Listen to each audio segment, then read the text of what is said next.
Настільки, хоч бери і пиши про це на лобі. Спалюєш усіх і все навколо пусто, як в пустелі гобі. В порівнянні з тобою мій світу красива, наче хобі. Через тебе і таких, як ти, hard and soul, feel so bad to мобі. Але з попою такою, як тебе, все це можна мати в попі. Коливання твоїх грудей – це травми психічні плюс фобії. Пацани кричать fuck мій мозок, але для тебе це хобі. Якщо ти будеш амідалою, для тебе буду Obi-Wan Kenobi.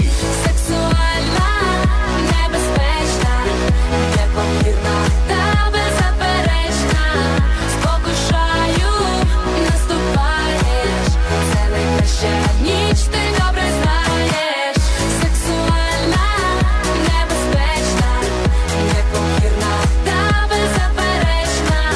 Спокушаю, наступаєш, це найкраща ніч, ти добре знаєш.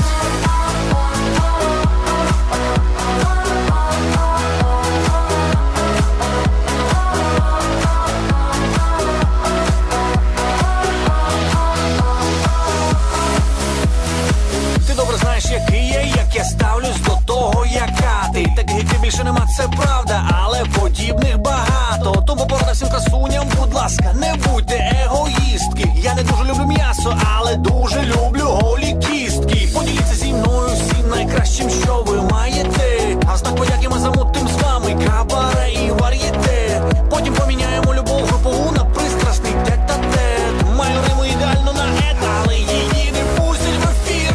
Сексуальна, небезпечна, непомірна та